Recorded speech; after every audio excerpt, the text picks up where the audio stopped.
No, hát üdvözlök mindenkit ebben a videóban. A legújabb Railjet-tel fogunk egy kicsit megismerkedni. Én csak egy fél órára, hiszen most megyünk innen Brennerótól szépen vissza Innsbruckba, és természetesen úgy terveztem, hogy akkor most ne a Talenttel menjünk, hanem menjünk a legújabb Jettel, hiszen ezt nagyon sokan kértétek, bár szerintem akkora hatalmas nagy gimmick nincsen benne. Ettől függetlenül most itt vagyunk, úgyhogy egy picit megmutatom nektek, megmutatom itt a business osztályt, az első osztályt, a snack zone-t, illetve valamilyen formában itt ezt a kis étkezős részt is, ami teljesen más és új formátumot kapott, mint a nálunk Budapest keletitől megszokott railjetek. Úgyhogy kívülről még nem tudtam lefilmezni nektek, ezért sorry, mert nagyon siettem és gyorsan felszaladtam. Kár volt, mert nem tudom miért, de itt állunk még 7 percet. Most meg már nem merek leszállni, mert nem tudom, hogy igazából már délbe el kellett volna menni. Én konkrétan 59-re érkeztem ide, és ez már benne állt, szóval nem filmezgettem. Viszont Innsbruckban mindenképpen le fogom nektek filmezni kívülről is. De hát szokták mondani, hogy a belbecsa fontos, nem? Úgyhogy tartsatok velem. No, hát ide nem ülhetünk. Ilyen a business osztály, mint látjátok. És itt van a first, az első.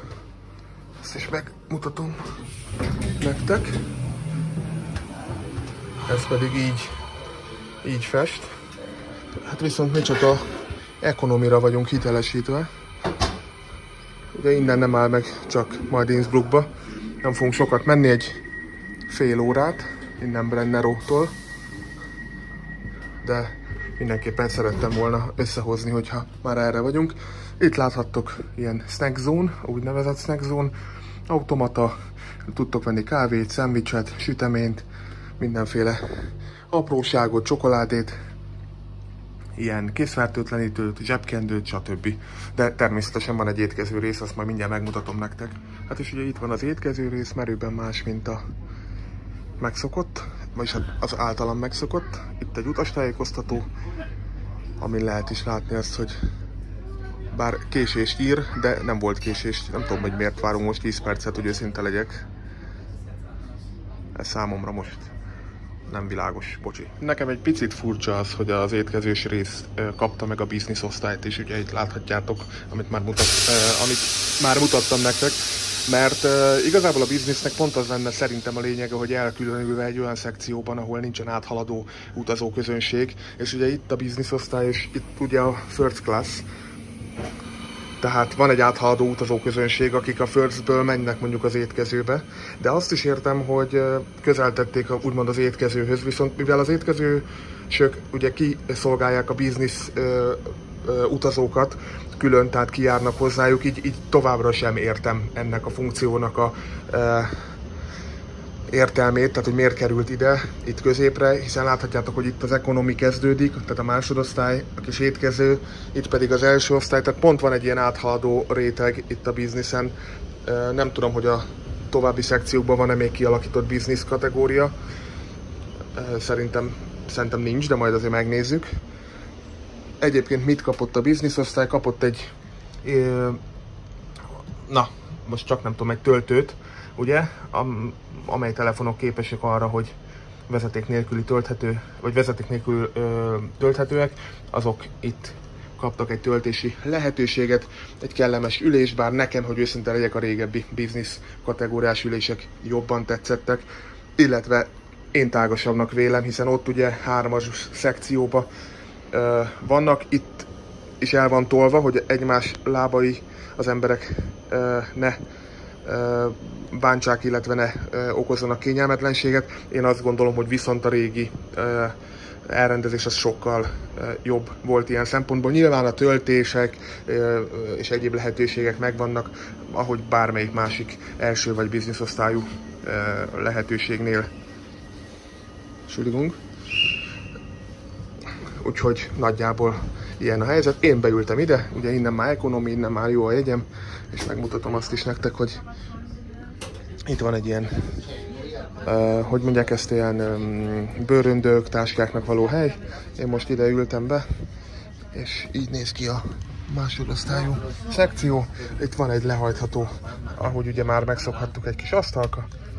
Van még egy lehajtható rész, ahol mi is kaptunk vezeték nélküli töltési lehetőséget, valamint hogyha van a ruhánk, akkor ide fel tudjuk akasztani, illetve kaptunk egy USB portot is, úgyhogy azt gondolom, hogy economyhoz képest el vagyunk kényeztetve.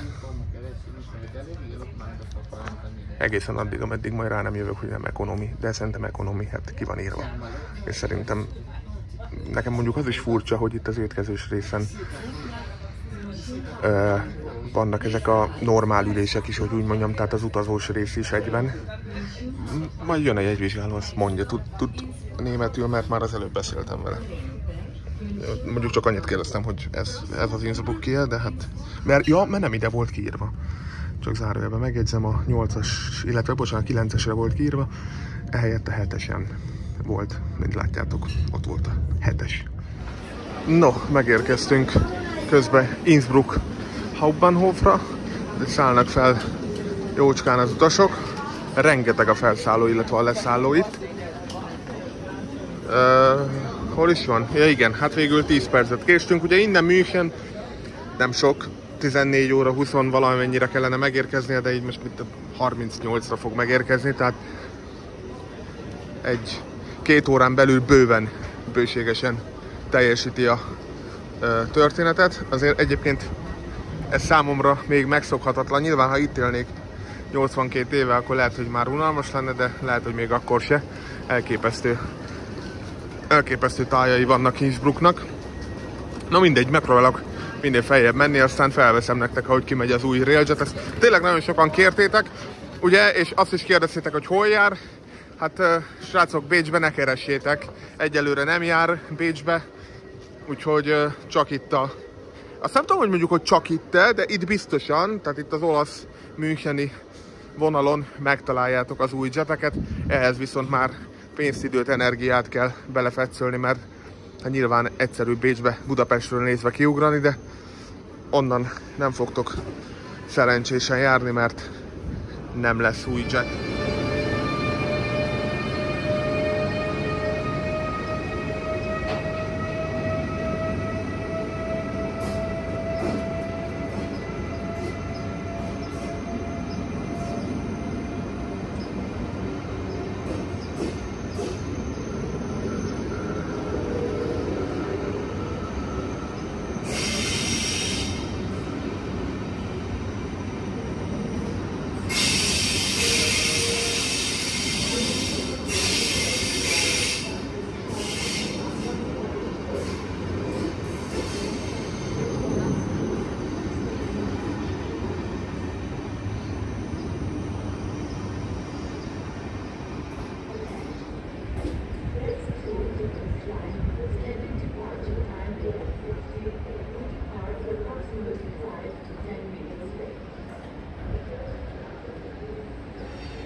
Itt vagyunk Innsbruck Hauptbahnhof, és most el fogunk menni vagy Szentpöltenig, vagy Bécsig, ezt még nem döntöttem el, majd ezt meglátjuk.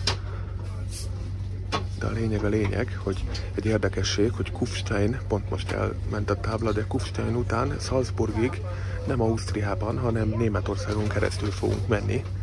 Igaz, nem állunk meg sehol sem. Ez számomra annyira már nem izgalmas, hiszen idefele is így jöttem, csak hát éjszaka, és ebből ti semmit nem láttatok. Viszont most lesz szerencsénk keresztül menni, nappal is.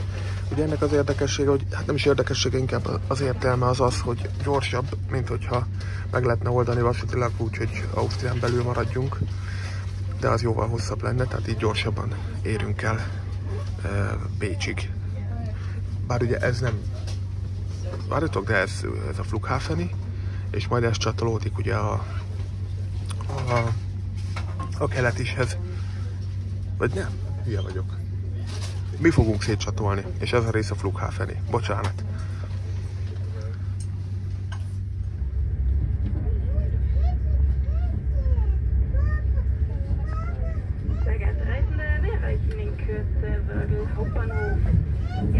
Anschluss zum Regionalexpress nach Schwarzach-Sankt Veit um 14:51 Uhr auf Bahnsteig 11.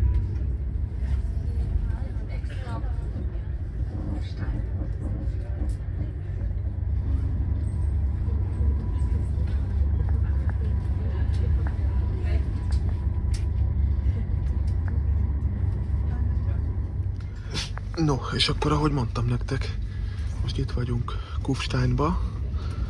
Ez az osztrák-német határ tulajdonképpen, így vasútilag nézve. Ott láthatjátok, hogy egyébként nem fogunk sehol sem megállni, hiszen a következő megállási pontunk majd Salzburg Hauptbahnhof lesz. Viszont itt, hogy gyorsabban, hát nem itt, hanem hogy unblock, hogy gyorsabban haladjunk, ezért itt Németországon keresztül fogunk menni.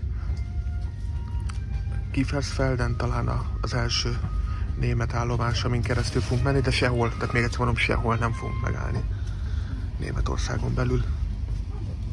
Hát most a településben sokat nem fogtok látni, itt mellettünk elment egy jetpont, meg benne áll egy tartályos szerelvény, de mellettünk meg a pót, úgyhogy ott a peron, de hát így nagyon nem tudok mit mutatni, pedig nagyon szép hely, érdemes lenne itt is leszállni, de hát mindenhol nem tudunk leszállni.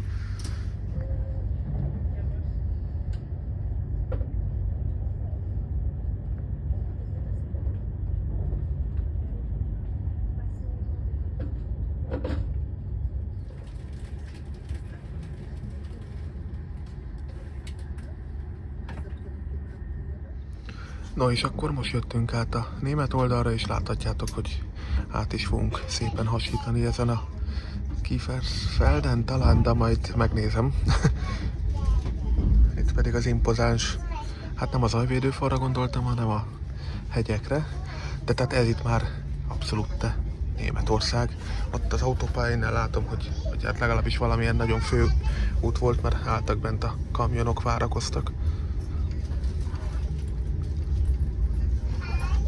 Igazából ma voltunk már Olaszba, Ausztriába és Németországban most már.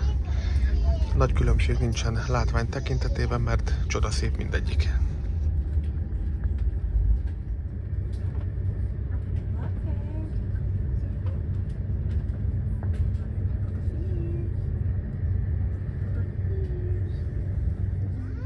Na ebből látszik, hogy azért a Nightjeten tudtam aludni, mert ugye ugyanitt jöttünk, de én például nagyon kevésre emlékszem Németországból, pedig egy ideig nagyon figyeltem, hogy hol járunk, mert érdekelt, hát nyilván az ember először utazik valamerre, akkor érdekli, úgyhogy azért az ember tudott valamelyest aludni. Most valami állomáson fogunk keresztül hasítani. Nem tudok nektek most a túloldalra filmezni, mert ott most ülnek, és nem fogok másokat úgymond zavarni ezzel. De itt egy hatalmas állomás terjeszkedik ki. Ezek szerint lehetséges, vagy hát valószínűsítem, hogy a felvételi épület nem ezen oldalt lesz, de ezek szerint kitérőbe tolt minket, mert hogy ez az átmenőfő, ott a jetünk eleje.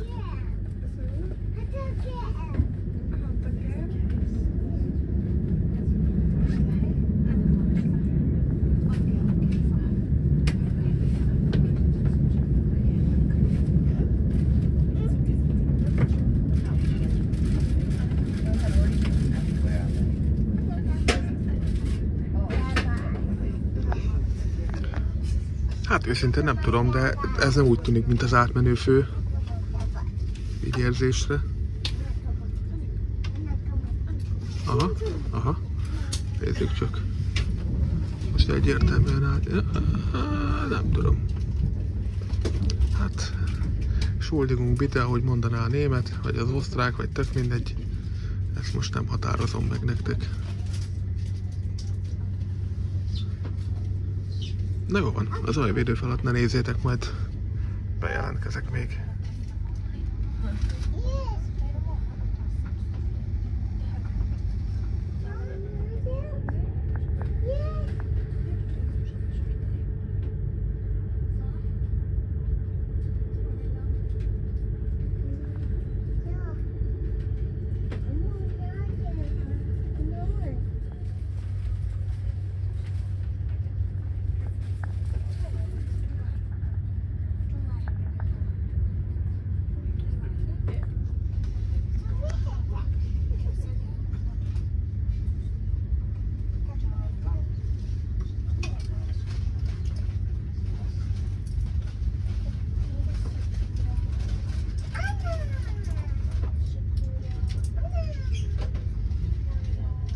No, itt közben haladunk. Amúgy egy kis dicséret az osztrákoknak, ugyanis ott még sokszor az alagútban is teljesen jó az internet.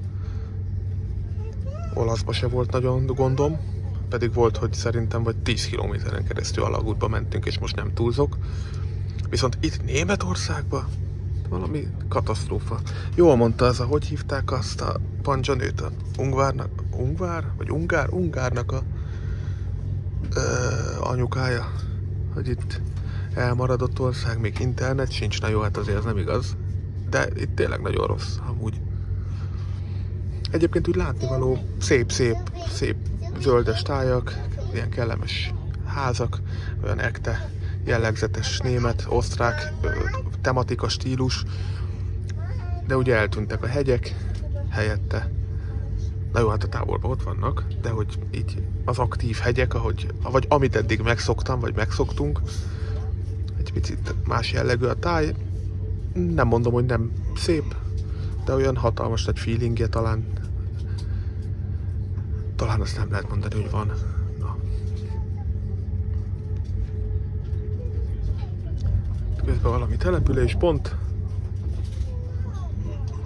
És tök érdekes, hogy nagyon sok kilométert megyünk úgy, hogy az ÖBB szolgáltat. Nyilván nemzetközibe jár a jet, szóval ez most azért akkora gimmicknek nem mondható, de hogy egy helyen sem állunk meg Németországon belül, miközben hát azt azért nagyon erős túlzás lenne kijelenteni, hogy keresztül hasítjuk, de itt egy kis szeletét érintjük mindenképpen. De hát mondjuk annyi időintervallumot utazunk Németországban, mint mondjuk, most csak időintervallumban mondom, mit tudom én, Kőbánya, Kispest, Győr, tehát ennyit megyünk. Azért a háttérben van ott.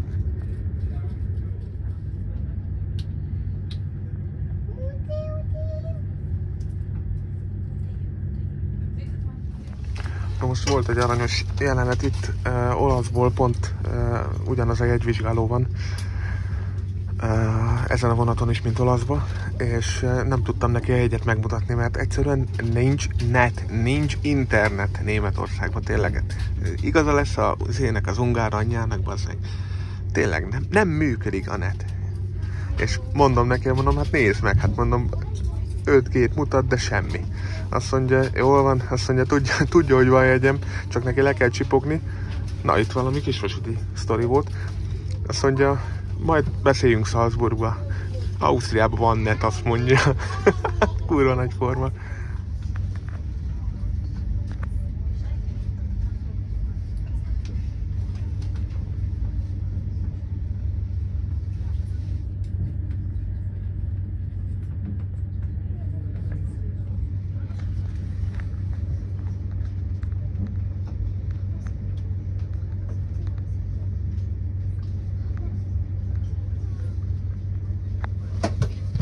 No, és hát ez lesz a vége, már úgy értem, hogy a német résznek, hiszen innen majd Salzburg Hauptbahnhof következik, tehát visszatérünk Ausztriába.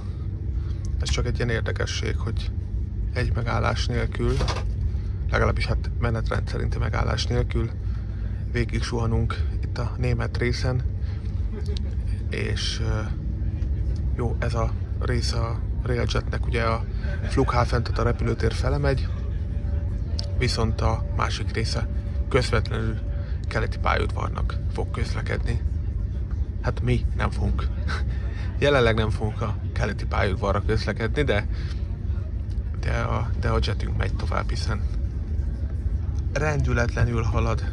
Természetesen még fogok videózni az útról, de talán ilyen relatíve sűrűn nem, mint most itt a német szakaszon.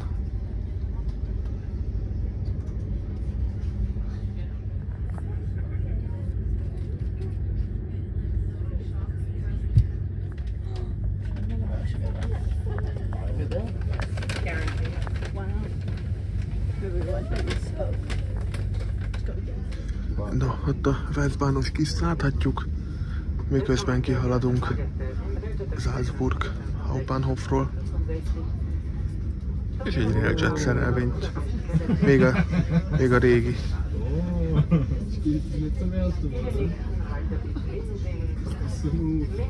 És hát haladunk tovább. Én Szentpöltenig.